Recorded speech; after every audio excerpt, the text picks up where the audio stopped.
Welcome to the Deep Change podcast, where we explore the future of human potential through psychology, brain tech, and pushing the boundaries of neuroplasticity. I'm your host, James Garrett, and today we have the honor of having Ariel Garten on the show. Ariel is the founder of Interaxon, makers of Muse, which is the award-winning brain-sensing headband that takes the guesswork out of meditation. Ariel studied neuroscience at the University of Toronto and worked in labs at Toronto's Krembil Neuroscience Center, researching Parkinson's disease and hippocampal neurogenesis. No mere science nerd, Ariel is a fashion designer whose clothing opened Toronto Fashion Week in '03 and has had her work displayed at the Art Gallery of Ontario. Ariel's uncommon combination of science and art is integral to the design of Muse and to Interaxon's unique approach to brain sensing technology. Ariel was also a therapist in private practice. She and her team are merging technology, neuroscience, art, and design. Ariel and Muse have been featured in CNN, Forbes, Popular Science, CNET, CNBC, VentureBeat, TechCrunch, Wall Street Journal Tech, and more, for creating what Huffington Post calls the beautiful headband that will make you smarter. In addition to her full-time position at Muse, Ariel keynotes around the world on technology, mindfulness, and entrepreneurship. She's pushing the boundaries of what's possible in fusing art and neurotech, and in so doing is making all of us calmer, smarter, and happier. Ariel, welcome to the show. Thank you. It's an honor and a pleasure to be here. So I'm so excited to have you on the show. I've followed Muse for some time now, and I know a lot of our listeners do as well. I know a lot of them that have a Muse, some of them don't. But I want to just start really with kind of how this all began for you. You know, you have a very eclectic kind of interesting background. Let's start with how the idea for Muse came about. So I've always been fascinated by how the world works, how the brain works, how we perceive the world, how we can shift our perceptions. And that led me to study neuroscience and also led me into the world of art, which is another way to explore what's inside of our mind, what we create with it, and to use the medium of art to shift our perceptions of the world.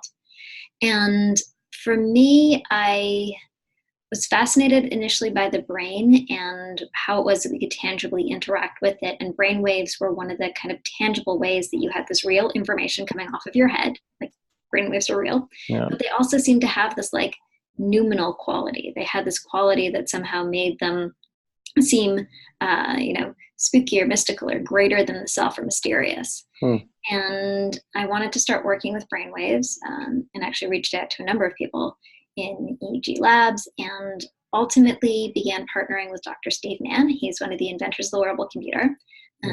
He's the guy who in the 90s was walking around with a bulky pair of glasses with cameras on them and hip packs filled with batteries and wires and processors that he cobbled together himself. I love it. And he had this early brain-computer interface system. Yeah. And we were trying to figure out what to do with it. So himself, James Fung, who was his PhD student at the time, and Chris Aimony, his master's student, we were sitting together trying to figure out, like, how do we use this to create experiences? And the first thing we came up with was concerts where you could make music with your mind. So 48 people at a time would all get together, wire themselves up with a single EEG lead, and by shifting their brain state, by like super simple transformations, focus or relax, we could then use that shift in brain state to control the musician's output. And we actually did these live concerts. You had jazz musicians on stage playing synthesized instruments. And so as the audience shifted their brain state, that would send a signal back to their synthesizers to shift their programming. So, shift their pitch, shift their volume, which the audience would then hear again. And you had this amazing, like, regenerative, interactive space between the musicians and the audience's brains. Right. That's amazing. And the experience, I love that you used the word experience, and that was kind of what you guys were after, was this kind of unique there's so many people, of course, talking about the experience economy, and that people are really hungry for these types of enriched experiences. Was that a shift that you made with him that you were working with, or how did experience become kind of the focal point of what you guys were trying to design for?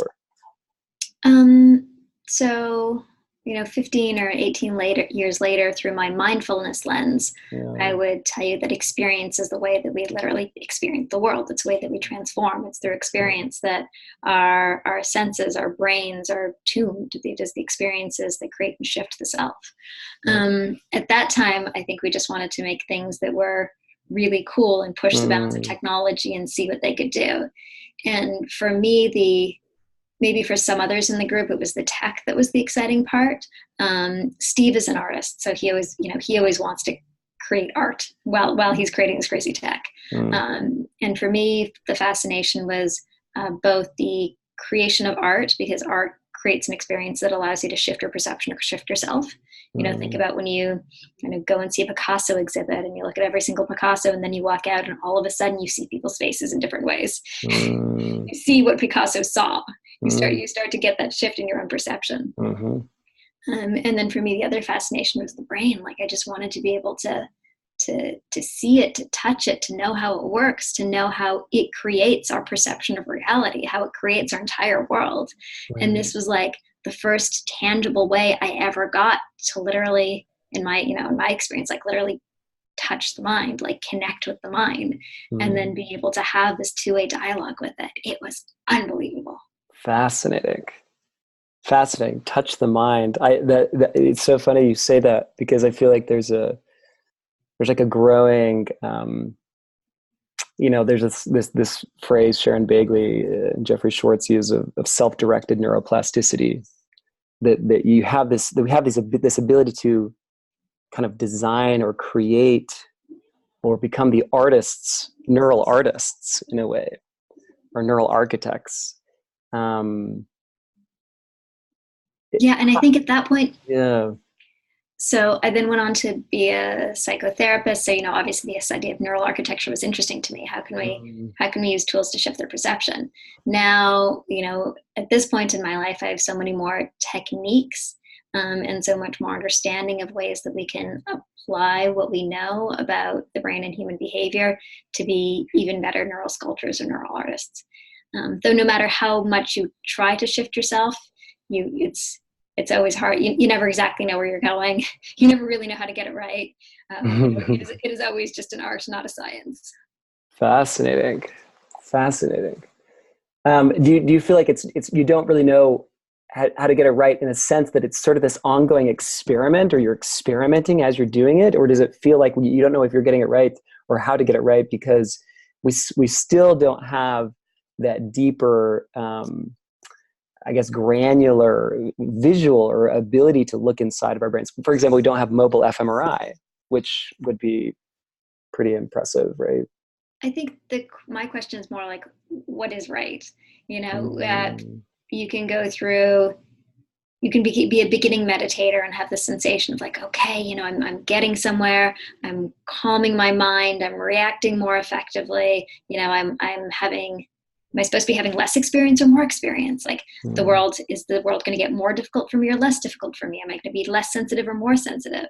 And it feels like there's always this tension between if you're trying to, shift and craft yourself, between the person that you think you're supposed to be when you are the thing, and the lessons that you learn along the way, which are kind of telling you, like, actually that thing that you thought that was important really is not that important. That thing that you want to be, don't even worry about that. Right. Oh my gosh. Yeah. This is funny, because we were mentioning this before we started, but I'm in the process of this kind of a self journey myself. I'm going on this year-long brain hacking journey, trying to rewire my own brain in 2019. And I've had a number of those moments, right, where it's like stuff that I didn't expect to be as important has become really important, and stuff that I thought would be more important has sort of receded in the background. Like what? Like, the biggest surprise comes sort of a month or two into it, was really the emotional side of what I'm doing. and it's specific around emotional healing. And so I started getting into this project, and again, for a lot of us, I would say even maybe most of us, we all have these sort of emotional difficulties we've been through. Stress, life is, it's the trauma of everyday life, as Mark Epstein says, right? And so there's this sense in which those emotional memories live with us, where they're part of us. And so to kind of get into those, stare those in the face, work through those, process through those through therapy or other types of processes, as well as reflection and writing, and James Pennebaker has done a lot on the therapeutic effects of writing, and these types of things, many different tools, but again, it's almost like when you open that box, you kind of don't know what you're getting into. Mm-hmm. You expect that you're going to, do X, Y, and Z. And then once you open it, you just got to know it is kind of like art. You don't actually know in some sense what you're going to create when you have that blank canvas. Yeah. And part of it is just accepting that fear of the unknown and just sitting with that and going into it. Most of us feel emotions and then we're afraid to feel emotions, so we shut them off. And so then we, do all these complicated things to avoid feeling our emotions. And then one day we're like, okay, we're going to do mindfulness and it's going to calm us down and then we'll never have to feel our emotions again. And then you discover that mindfulness is actually about feeling your emotions. You're like, oh, fuck, it's taking me over. What am I supposed to do with this? This is an emotion. I didn't like this. I did not sign up for this. And then you go into the, okay, I'm just, I'll just sit with my emotions for the next few years. It'll be amazing. I will be resilient and capable and able to get through any emotion. Yeah. And as you get deeper and deeper and deeper, you just uncover more and more, and your emotions get bigger and bigger. And you have, not less life to deal with, not a sensation of life being more organized, but possibly more life to deal with, and hopefully more capacity to deal with it. But potentially an even greater level of complexity than the project that you walked into, which was probably to reduce complexity. Fascinating. Yeah, right. So you bring up this really interesting point, which is I think people get into meditation and they look at it as, I've never quite thought of it, that a lot of people are getting into it to kind of get rid of those hard emotions or negative emotions, or at least tamp them down a little bit so I don't have to deal with them. And you're saying in many ways, meditation kind of brings those to the surface. Meditation might bring them to the surface, but what I was really getting at was that the practice of meditation is the practice of being able to sit with and accept those emotions. And to be able, so one of the practices that I've been doing lately is to sit with fear. And so there were little things in my life that I was afraid of, and I noticed that they were causing like odd behaviors and holding me back. It's like, I'm kind of afraid of that. So I started this practice of just sitting with the fear. And even like small things, I don't have much social anxiety, but like, let's just take the example of like talking to somebody who you are afraid of speaking to. And so you feel like a little uncomfortable about talking to them, so you don't go away and you don't do it and you walk away and it's fine. And you experience like this much fear, like a half second of in discomfort. Right. My new practice is, whenever I feel that half second of discomfort, is to throw myself into that discomfort, to just stand there and fully feel the fear, which often magnifies it. And I'm just like, it's like you're standing on the edge of something, and rather than just dampening your fear and jumping into the water and it's fine, I just stand there and fucking feel it. And I have the fear coursing through my body, and I let it do it, and it courses through my stomach and through my heart and my chest and my head, and I just stand there bravely in that fear. And this is something I would never in the past have imagined myself doing. And when you do that, it frees you to what's on the other side. And so it's like, okay, so I started doing that with fear. Now let's do it with disappointment. Now let's do it with jealousy. Let's just fucking feel these things. And in doing so, completely change your relationship to it. It's not something we're trying to avoid. It's not something we're trying to push away. It is just something that you can be in. And it can be a roller coaster. And, part of the promise of meditation is to like get off the emotional roller coaster. But there is also the opportunity with these techniques to dive as deep as you can into it and feel the depth of living that you have been avoiding. actually ride the roller coaster to ride it and observe yourself as you're riding it, right? To be the observer and the participant. and know that you can survive it. And you're fine. You're going to be fine. Yeah. So and sometimes it feels like you're going to die. I've had fear moments. Not really like. I believe you. No, I get it. But the sensation of fear is just like, you're going to die. You shouldn't do this. This is terrible for you. And I'm like, logically, I know it's a totally fine thing to do, but everything in my body is saying, you're like, if you do that, you will die. And I'm just going to fucking stand there and feel the feeling of my body screaming at me that you're going to die, knowing that the thing on the other side is safe. And that is just fear. Fascinating. So you'll be interested to know right now, September and October, these 2 months. So every 2 months in my Deep Change project, I'm working on a different trait or like you're saying, right? And in September and October are actually fear. And so I have to tell you this thing I did literally 3 days ago. I was in Los Angeles, at one of the at a well-known kind of market. It's like it's sort of a flea market, but lots of people, tons of traffic, whatever. And one of the fears I have is getting in trouble. And again, this is from my childhood and Totally. getting caught and doing something I shouldn't be doing and getting reprimanded, these types of things. So I'm like, screw it. I'm going to, because so one of my habits is doing something that scares me every day. Mm-hmm. And feeling that fear, much in the way you're saying, just feeling it and letting it be, right, without resisting or trying to run away from it. So I decided I would meditate in the middle of this crazy crowded walkway. So I did. I sat down. I meditated, knowing full well that some security guard, some store shop owner, somebody's going to come bust this thing up, right? But I did it. I actually put the Muse headband on. Awesome. So you had a signifier of I'm meditating. That wasn't just meditating. It's like I'm signifying that I'm meditating. Well, there's part, but it's also like people are. It's disruptive to people's what they're expecting, right? It's disruptive to the expectation, and so part of that I do think makes a difference, right? So I did, and again, I was planning on a 20-minute meditation. Sat down. I had a friend there just in case, like I'm thinking like what could go, my brain's going, what could go wrong, right? Some teenage punk kids are like, come up and start kicking, whatever. I can't see because my eyes are closed. So you feel very vulnerable in a public space. Nobody did. Of course, everybody's just being cordial, but very curious. In fact, one guy gets down by me. I didn't know this until after I saw the footage because my eyes were closed. Takes a selfie with him and me, So people are just curious, right? And then sure enough, about 7.5 minutes in, some security guard comes up, tells my friend, "Hey, this is private property. You can't do that." Comes up to me, "Hey, sorry, man." But again, I allowed myself to walk into that feeling, which is, again, fear of getting in trouble or getting caught, feeling it, knowing that it was going to be okay. I mean, what is he going to do?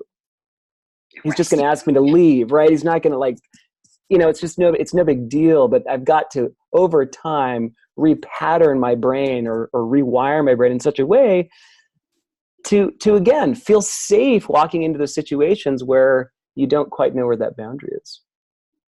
That's amazing. Good for you.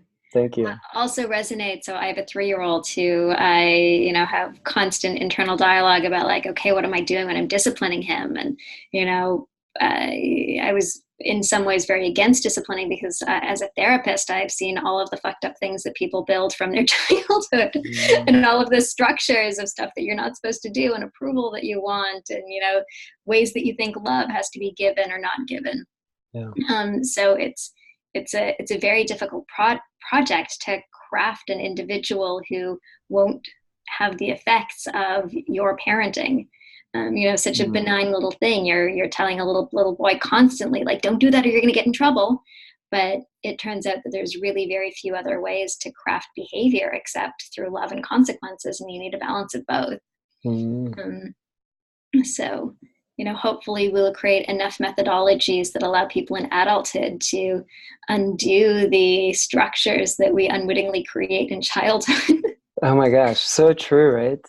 Well, and also that the evolution of science, even parenting science. So I'm a big fan of Daniel Siegel, and his his work, especially with the way kids develop, and so one of the books been really diving back into recently is No Drama Discipline.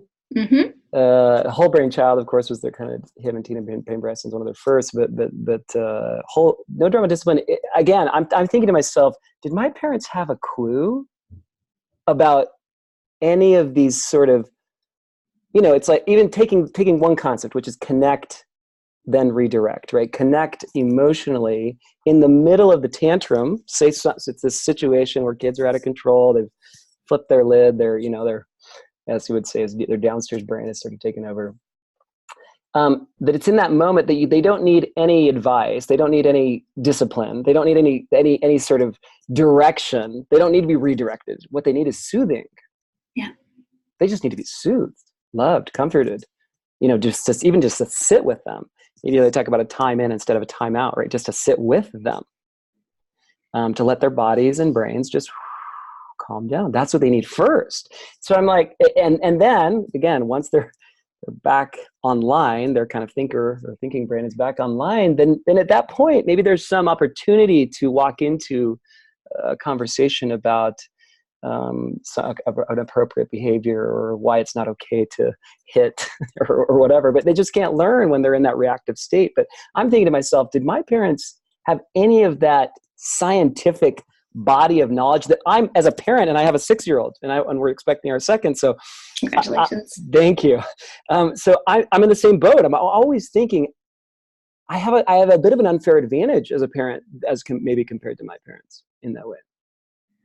So I think about that too, and then I also think about how the techniques. So I'm 100% in. All of the parenting and all of my parenting is about connection and support and reinforcement. I did a great interview with Dan Signal for Untangle, my podcast, on Father's Day, talking about his parenting techniques, and it's beautiful. But I also can't help but wonder what the collateral damage of the techniques that we're currently using are. And we don't know what it's going to be yet. And it's totally okay. All parents create collateral damage through whatever it is that they do.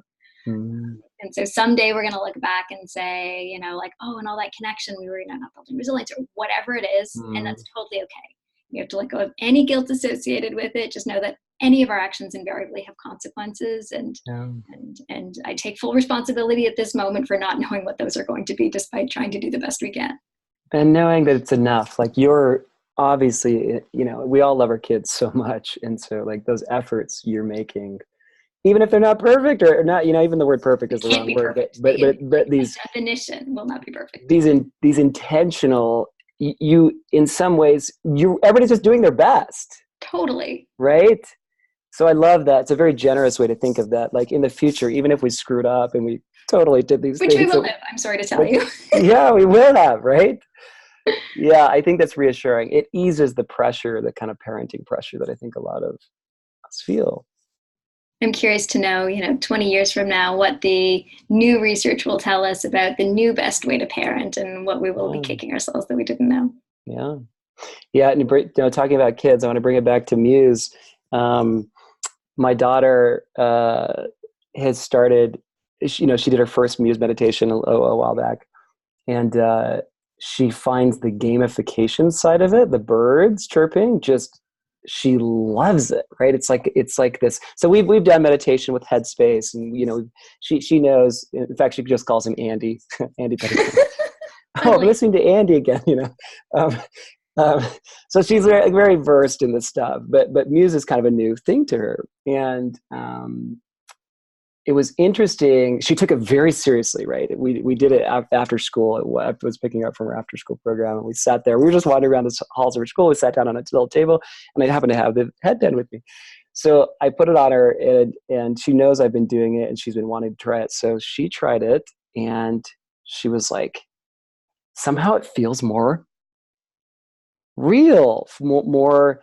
I think it's the interactivity of it, the feedback, that make it feel like she can tell how she's doing. So I want to bridge that into what is the Muse headband, how does it work, and what is this feedback that I'm actually referring to? Sure. So Muse is a brain sensing headband that helps you meditate. It's a clinical grade EEG, the same thing you have in doctors' hospitals, researchers, labs, and hospitals. And it has sensors on the forehead and behind the ears, and it tracks your brain while you meditate. And it gives you real-time feedback to know when you're in a state of focused attention and when your mind has wandered. We all know this meditation thing is good for us, but for lots of people, meditation is hard to do. You sit down and your brain bounces all over the place, and you're like, what am I supposed to be doing? What's going on in my mind? And so Muse gives you both real-time feedback during your meditation, as well as data, graphs, charts, motivational architecture after the fact to help you build your practice if you haven't meditated before, or enhance your practice and give you new insights if you're a long-term meditator. It's like a mirror for your meditation. I find this fascinating, holding up a mirror for your brain or your meditation, giving brains have a hard time seeing themselves. Yes. In fact, I was reading this one, book about how everything that happens in your brain is dark. You forget that your body is dark inside. You can't, there's no, so it's almost like, and I know that doesn't have as much to do with how the brain functions, but it's an interesting idea that like it's dark in there, right? Yeah. But it's similar that your brain doesn't have a way to sense whether or not it's achieving what it intends to do or your own goals. It's very hard to have a sense of yourself. And, a lot of the practice of meditation is giving you the time to take an inward lens. So in meditation, you are having a sense of your mind finally by observing your thought, by being the consciousness explorer, by trying to actually watch the process of cogitation and then be able to shift it, change it, make choices around it. Whereas most of us just go through our life thinking and not thinking about our thinking. And so with Muse, it's one of the first times that people actually have a tangible, third party helping to shine a light on the inside to make that intangible process tangible.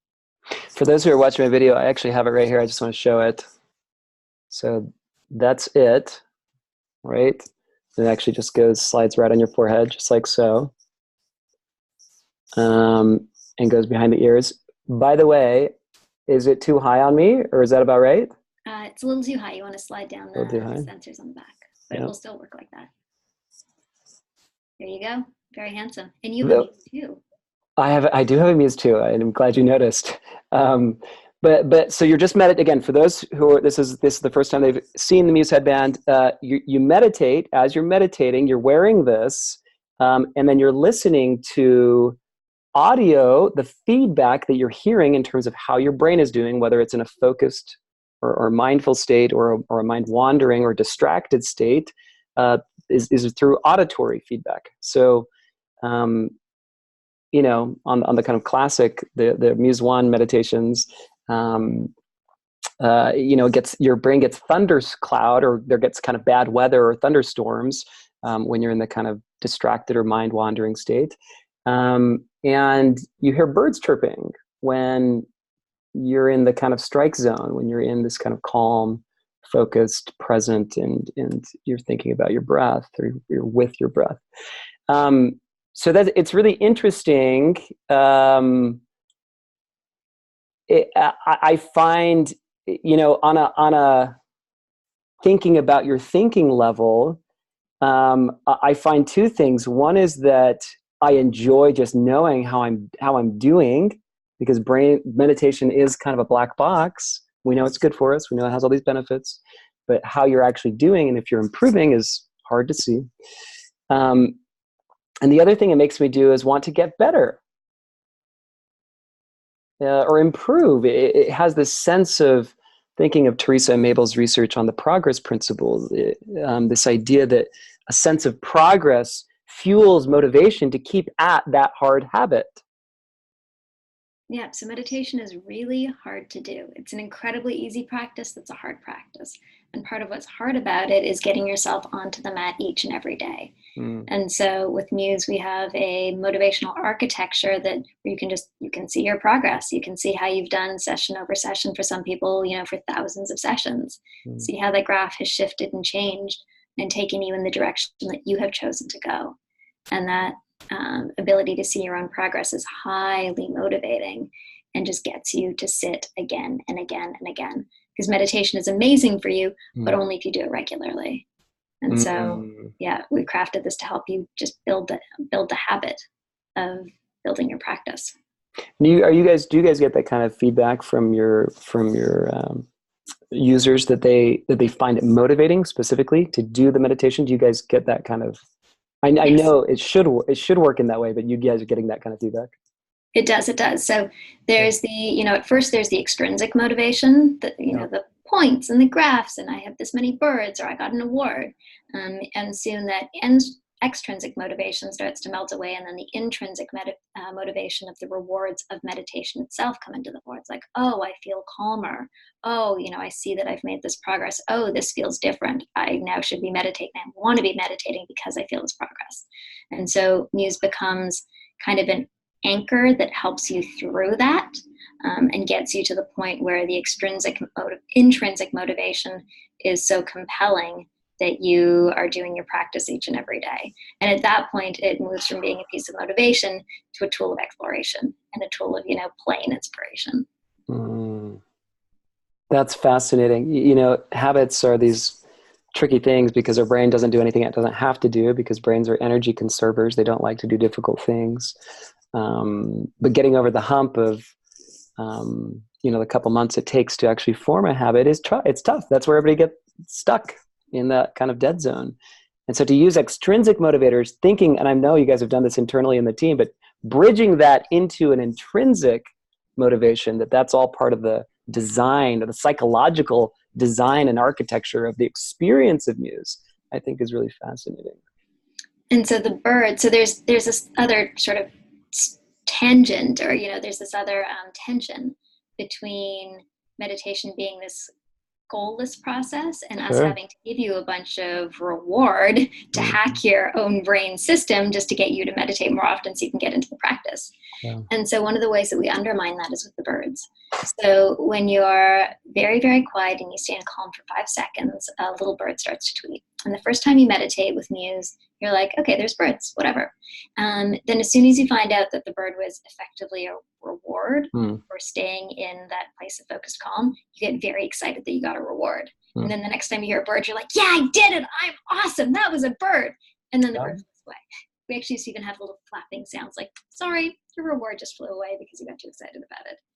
So it very quickly teaches you sort of intuitively this process of equanimity, being equally as uninvested in your failures as in your rewards. If you get too frustrated because it's really stormy, the storm's just going to keep raging. You have to learn to let go of your judgment about how you're doing in order to be able to, quote unquote, do it effectively.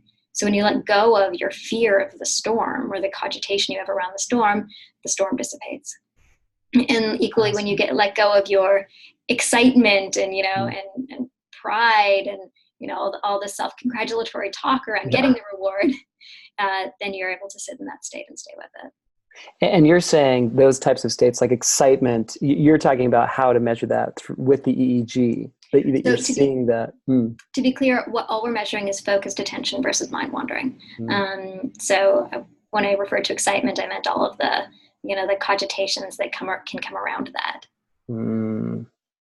But to be clear, you're if you do get excited about the bird that you were just at, your brain naturally will go to a state that is no longer calm focused attention. A calm focused attention. So it's actually an inherent property of how the EEG is measuring your brain, that it's like a natural consequence of not staying in having that equanimity. Yes, to a certain degree. I mean, it's not a perfect science. No, I get it. Everybody's brain is different, but we do have a pretty good barometer between focused attention and mind wandering. So there's lots of states of focused attention that you can be in and still be in the state that we detect. And, they include various states of calm abiding, also states of joy. There's like, states of expansiveness. But we're really looking for, the focused attention versus the mind wandering. Let's talk about Muse 2 and how it's a little bit different than Muse 1. A lot of it's about the kind of extra options or features, heart meditation, these types of things. Can you explain a little bit more what's different between the two? Sure.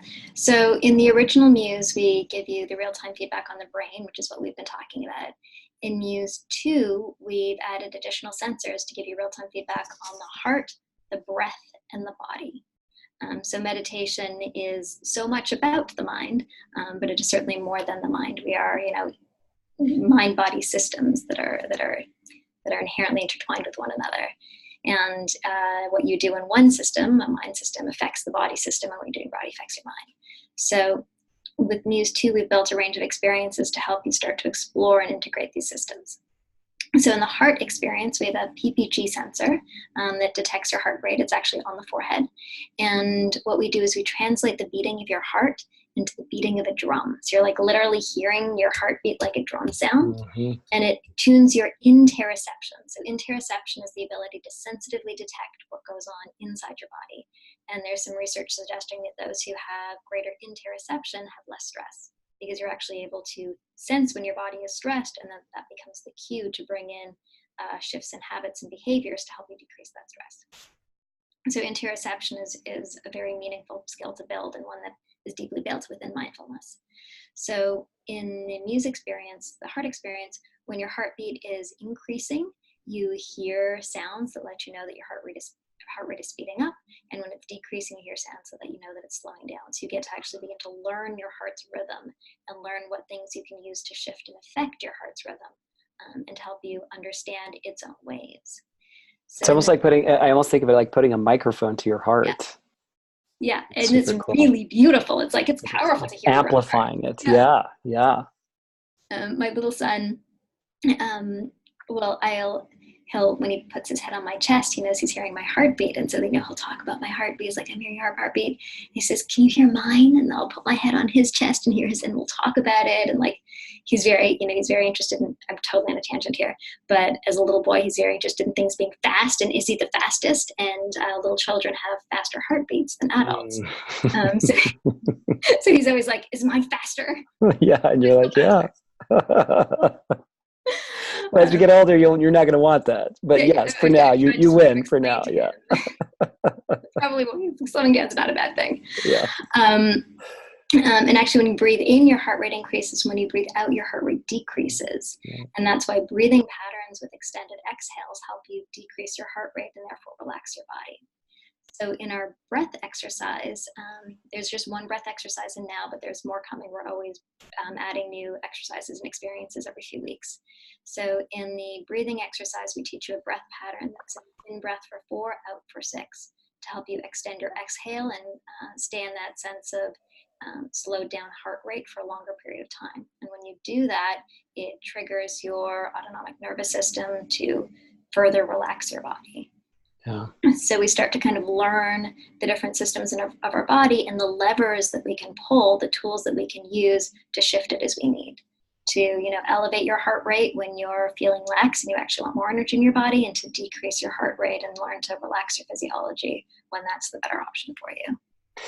I love this idea of people becoming really good managers or skilled at managing their nervous systems, which is how I'm hearing what you're saying. When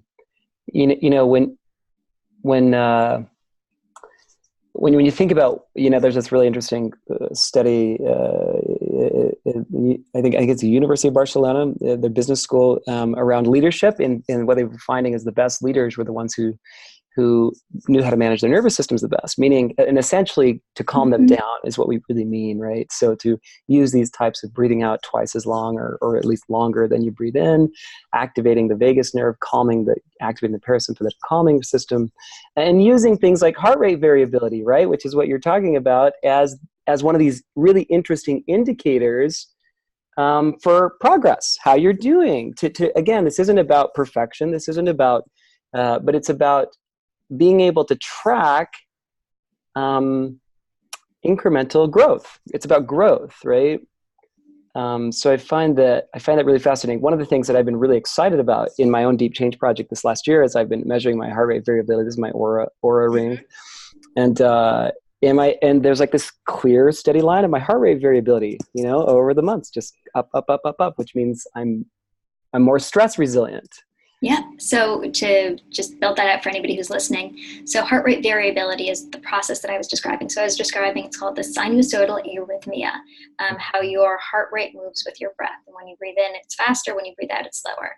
The difference between the in-breath and the out-breath, basically the height of that peak, that is your heart rate variability. So people who are stressed, in poor health, depressed, and older have lower heart rate variability. Their in-breath and their out-breath don't lead to as big a change. Those people who are more stress resilient, high athletes, very happy, young, are shown to have much greater heart rate variability. And heart rate variability is something that you can train with practices like this. So the 4-6 breath that I described is a breath pattern that's intended to actually train an increase in your heart rate variability and hopefully confer resistance and resilience as a result. I love it. I love it. I love the sort of ability to look inside, to peer into your own biology, your own mind and body in ways that we just never have. And I think tech is obviously, the biggest reason, the tech and coupled with the science. Along those lines, where do you think neurotech is going? So we are just at the beginning. Like, we are so at the very infancy of this. When we started with Muse, so I started in the lab in 2003, and that was, you could only do these experiments in a lab with Steve and Chris. Yeah. When we formed as Interaxon, it was 2007. It was just beginning to come out of the lab, and we're like, how can we take this to market? We launched in 2014, and by 2014, there was a clinical grade EEG that could help you meditate in Best Buy. Wow. Like, that's kind of mind-blowing that there's that level of consumer accessibility to tools that had previously been inaccessible. Like, a EEG machine was $100,000. Right. Cheap one was $34,000. And now you can buy these ones like $150. You can buy a $150 EEG that helps you meditate. But this is so just the tip of the iceberg. In terms of the way we're thinking that we want to build out this technology, in terms of the thousands of people that now have access to tools. There are hundreds of developers that have built stuff on top of Muse, that have built experiences coupled with VR, experiences, for other modalities like pain. There's over 200, I think there's about 194 published papers with Muse, and wow. over 200 different research institutions and thousands of neuroscientists that use Muse. So like, there's even just on our one platform, and we're just one platform, we happen to be one of the first platforms, but just one. Even on our platform, you're seeing the multiplication effect of having the first technology out there that people can easily explore with. And then we're going to see, we're seeing new technologies go through that commercialization process, just like we were able to commercialize EEG. Focused Ultra, first there's transcranial direct current stimulation, which still has its problems, but has interesting opportunity. There's transcranial magnetic stimulation that was such a rare thing, is now in common use. Focused ultrasound hasn't yet reached the consumer world, but there are lots of people who are working on it in the laboratory and working on the commercialization phase. Its ability to upregulate and downregulate parts of the brain. And light technologies, photoreactive technologies, red and blue and ultraviolet EEGs, LEDs, and their ability to affect different parts of the brain. So those are just, like, off the top of my head, a few of the technologies that people are exploring in multiple domains with, and that multiple labs and developers and hackers and startups are bringing. So, we're going to see an explosion over the next 20 years. How much of it will be useful has yet, jury's out. How much of it will be meaningful, jury's out. But something in there is going to move the needle without question. Yeah, I keep kind of saying that within the next 5, 10, 20 years, that neurotech is going to change the way we live and work and what's possible, and it's going to augment human potential, and it's going to become this big thing. But one of the things that I think you're bringing up that I find just endlessly fascinating is breaking down these kind of institutional barriers between academia and industry, right? I worked in research for a number of years, uh, back on the East Coast, and I found, so in many ways, like my 20s, I was just trained to think like a scientist. So I have lots of friends who are professors. That's what the road I was on, and my there's a lot of skepticism from the academic side toward industry, right, or toward what happens in these realms. So it's really quite refreshing to hear the feedback loop where academic institutions or other researchers are now using the technologies in order to make these types of studies, let's say, accessible or at least feasible, to advance science in that kind of basic science sense. Yeah, it's been amazing. And it took a little bit. At first, there was the skepticism, like, is this a piece of garbage? Are we measuring muscle, or is this real EEG? And then the first few papers came out demonstrating that, yes, this is real EEG. Yes, you can get ERPs. Like, yes, we have meaningful data. And from there, it just grew. And scientists were really excited to have a tool that also bridges between, their lab and the real world, and now lets you do an EEG study with 200 people in situ in their lives. Or there's a paper from Baycrest Hospital looking at the brain activity of 500 people over an 8-hour period at a festival. That was a research paper from an established brain hospital. And so we can now really start to bridge those gaps and do science in new ways that open up novel ways of seeing the brain that you just couldn't see when you had $100,000 EEG system like locked in a lab.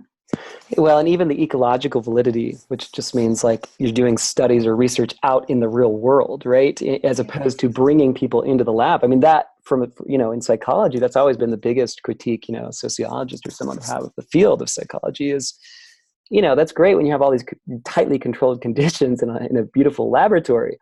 But the problem is, what does this look like in people's real lives? And I don't know if what you're doing speaks specifically to that. Obviously, psychologists have their answers, but this is a new future in the way that we research. Yeah, it's a piece of it. It's definitely a piece of it. Science tends to be subject to the Heisenberg uncertainty principle, where the machine that you're using to determine the thing or the conditions that you're using to determine it shift your outcome. And so hopefully by being able to do in situ research, writ large, we can reduce some of that. I mean, the downside is you're getting only 4 channels of EEG, although with our research ones, you can add additional channels. It's still a lower channel count, but when you can look at EEG from somebody over the course of a day, over the course of, weeks or months, the trade-off starts to tip in the other direction when you're able to have that depth of understanding of an individual over time. Makes sense, yeah. Well, Ariel, this is super fascinating. Yeah, I'm so intrigued by all the possibilities, where it's going with VR. I use a Halo, so I just had Daniel Chow on my show last week with transcranial direct stimulation. So I think this is. I'm so glad thoughtful people like you are leading the conversation, because I think as a community of kind of first. As you said, Muse is one of the first to be out on the market. I think this sort of psychoeducational piece of this, of the educating folks what neurotech is, what brain tech is, how it helps, is critical, because I think that conversation can get hijacked collectively through media and other ways, in ways that are could potentially set it back in unfortunate ways. And so I think this proactive stance you're taking to be a voice out there promoting the positive upsides of what we're trying to build is really important. I think it's critical to create the culture for the industry. Since the industry is just starting, we have the opportunity to sort of, set out our charter. What is it that we're here for? What are we trying to do? And to, encourage and elevate the actors who are acting ethically. And castigate those that are not, and call them out. Technology should be in service of humanity. Most of us listening are geeks. that's why we're listening to things like this. That's right. We're fascinated by stuff, and that stuff could be human stuff or tech stuff. But I think it's critically important that the tech stuff doesn't overshine the human stuff, and that we recognize that the reason that we're creating this technology is in service of humanity. And the moment we start to overstep our bounds and create something that is not in service to humanity, we should probably stop immediately and put our efforts elsewhere. Mm. Because Wise there's so many things words. that we can do, there's Yep. there's so many possibilities. Why not put your effort into those that are going to elevate not just yourself but everyone around you? Well, and I also think that people can't see the future that doesn't exist until it hits a little bit. And so, even what we built with the technologies of, say 2019 or over the last decade, many of those are built to distract us, quite frankly, and hijack our attention in interesting ways, at least the big ones, the big platforms. It's an attention economy. It's a dopamine economy. So I think brain tech and neurotech kind of it's almost like a course correction in a sense, where building, and again, I'm speaking right now to designers and engineers and those who are building the technologies, but the ability to create a new future where the technology is, as you just said, in service of humanity. I want the next platform to help me to be a better dad, to spend more time with my kids, not be surfing Facebook while my kids are playing on the ground, right? I don't mean to call out Facebook necessarily, but something that's pulling my attention away from what I actually value. No. I want the technology to align me with my values, not to distract me from them. And you made an important distinction, which is your values, not the values that are imposed upon you by the technology or the platform or the zeitgeist. I mean, our values are inherently shaped by the zeitgeist. It's hard to escape it. Sure. But hopefully technologies like meditation give you the opportunity to actually stop and reflect what is meaningful to you and then make the choices for you, not for the world that is imposed upon you. Love it. Well, Ariel, thank you again so much for your wisdom, for your perspective, for everything you've built with Muse. We're all a little better because of it, and keep fighting the good fight out there. And we're cheering you on. Thank you. And it's not just me. It's Chris Amity. He's the one who really builds these incredible experiences. He's the technical and spiritual genius behind all of it. Trevor Coleman, our other co-founder, who actually built the original Muse experiences. So it's our team of 60 odd people here. There's a lot of people that go into creation of this. You might see my face, but I'm just one representative of very many. Yeah, no doubt. Big team pulls these things off. Well, thank you again for your time, and we'll talk again soon. And thank you for sharing your interesting project and insights. Very cool. I want to track it. Thank you. Appreciate it.